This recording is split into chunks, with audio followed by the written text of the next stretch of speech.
Good evening. My name is David Dodge. I produce a series called Green Energy Futures. Anybody heard of it?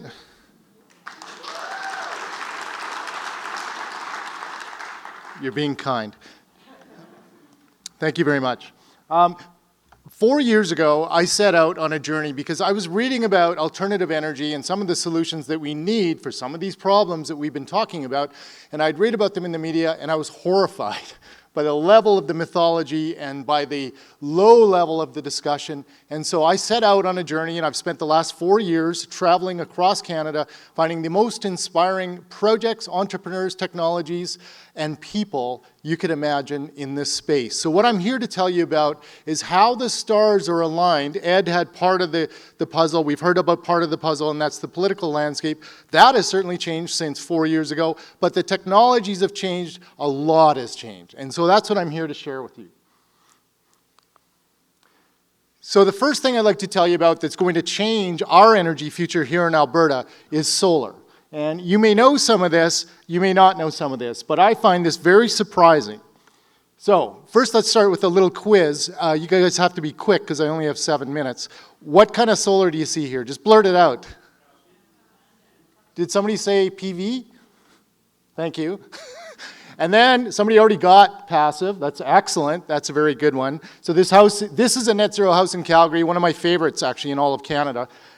It takes advantage of at least 3 kinds of solar energy. So what's the third one? This is trickier. I didn't see it at first. The architect had to point it out to me. So those are actually solar hot water panels, architecturally built into the front of the house. So just before I go on, the reason this is such a game changer is that solar makes it possible now to have a house that produces as much energy as it consumes. And we are going to see these come on very quickly in the very near future. So 4 reasons why solar is going to rock. Alberta has among the best solar resource in Canada. People want solar. It doesn't have hardly any enemies. Solar is getting cheaper and better and has low emissions. And it works at small and large scale. That last item is very important to the reason that solar is going to be so important. So this is the solar resource in Edmonton, Alberta. And that's Hamburg, Germany. And this is compared to Edmonton, Alberta. It's on the other side of the planet. If you notice, Edmonton has 60% more solar resource than Hamburg, Germany. And Germany is the place with the highest implementation rates of solar in the world.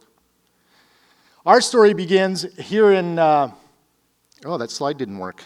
I'll have to make it up. There's part missing. This is what happens when you transfer a slideshow. There's a picture of Bob Sargent there. You have to imagine it. He's a councillor from Starland County in southern Alberta. And this county is a county of farmers, basically. 1,998 farmers and 2 gas stations. But they really wanted solar to work, and they have for a very long time. And so they built their first solar project in 2005. They built a 10 kilowatt system for $155,000. That's pretty expensive solar.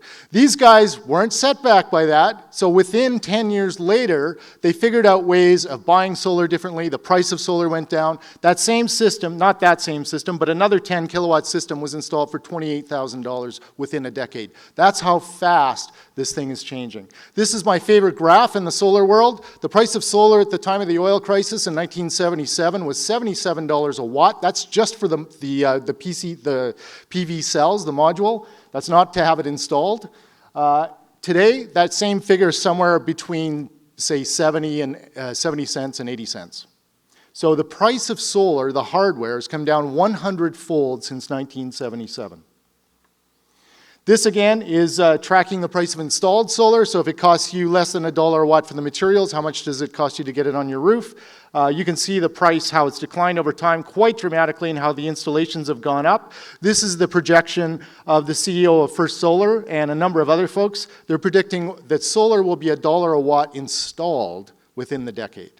When that happens, solar will be the first thing you install when you need electricity, and then you'll fill it out with other kinds of electricity, because that'll be such a game changer when that happens. So today, for perspective, if I put it on my house, it'll cost about $3 a watt. If I put it in a solar farm, a bigger installation, it'd be $240 to $280, something like that. So this is another reason that solar's a pretty interesting resource. This is numbers from the US, and not many people know this, but since the crash in 2007, one of the things that the US did to get things moving was they actually invested very heavily in renewable energy. And so these are jobs, that's the job curve just from solar, not from all the other technologies. And again, I'm not advocating solar is the only solution, it's one of many. This is a project in Alberta, in southern Alberta. This is an unsubsidized project that was installed, 2 megawatts, about 7,500 solar modules, and the price that they paid for that was $2.40 a watt. So this is a landmark. This has changed. This is unsubsidized in southern Alberta just about 6 months ago, and they did it by borrowing money from the bank, so they had to make the case, first of all, to themselves that this was a good investment, and then to the bank, and then they built this 2 megawatt project. That's how close we are to these things being super economic. So again, solar is going to take off because people like it, it's cheap, and it's going to change the way we live, our houses, and many other things as well. And it works large and small. So what's the cheapest source of electricity in Alberta?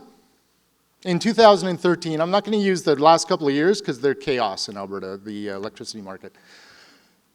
Any guesses? One guess. This is Alberta, Alberta's electricity grid. What was the cheapest electricity we bought in 2013? You guys are smart. It was. The average price was 5.5 cents. Now, we won't get into the details. We can talk about this in the lobby afterwards. This is a very complicated thing, but that's a true fact. Wind in Alberta, this guy's one of my heroes. He was one of the first stories I did. He's an entrepreneur from Calgary. He worked in the oil industry. He decided he wanted to go into the renewable energy business. He did so when it was not so easy, and that was a number of years ago. And this one guy has built a third of Alberta's wind installations, 450 megawatts of wind. He developed the projects for that. Why? Because he was super keen to be in the business. And one of the really important things to note here is that these projects generated almost no protesters. In Alberta, we actually embrace this kind of thing, unlike some other places. And so this is very exciting as well. But what was exciting for me is these two projects went ahead because they sold REC credits to California, and that's what made them economic. It wasn't economic here really to do this until very recently. And so now with the price on carbon, that changes all of this. And so he actually had another gigawatt of wind projects sitting on the shelf partially developed. I can tell you right now he's working on those at this very moment.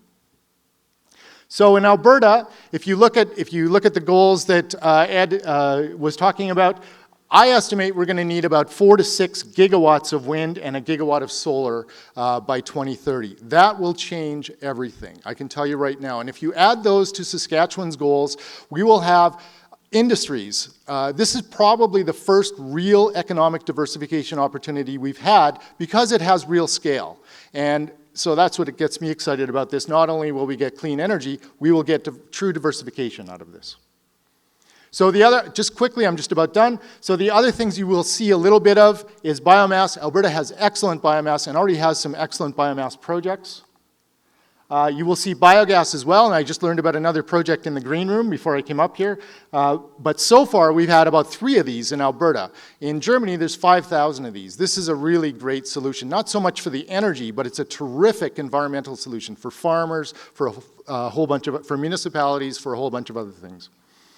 So, Alberta's future is renewable, and how do I know that? Because of the changes in the technology, the changes in the economics, the spirit of the entrepreneurs and the folks that really want to see this happen, which was there before all the stars were aligned. So now the stars are aligned. We have this super awesome entrepreneurs and a super awesome desire to see this happen, and so it's going to happen. And how I know that now is because we've added the third part of this shining light, and that is a $3.4 billion commitment in Alberta to work on renewable energy over the next 5 years. And that will leverage, I'm guessing, this is a wild guess, something like $20 to $30 billion in investment. And also about $9 billion in energy efficiency. So, I'm going to wrap up here because I've used up my time. I just want to end on one thing. I just got back from a trip to Prince Edward Island, and I hadn't heard about this story before, and I've been doing this for 4 years, and I was absolutely blown away. So I just want to tease you with something. This is a story on our website, but in Summerside, PEI, they had nothing but diesel generators. And when you generate electricity from diesel generators, it costs you about 40 to 45 cents a kilowatt hour. That's 45 cents a kilowatt hour. That was the landscape in Prince Edward Island about 10 years ago, and they've replaced almost all of their diesel with wind. But in Summerside, Prince Edward Island, they've added energy storage, and they are now, for the last calendar year in Summerside, Prince Edward Island, they got 46% of their electricity from wind. So that's 0 to 46% in about 6 years. Pretty amazing story. So ask me for the details later, or check it out at greenenergyfutures.ca. Thank you very much.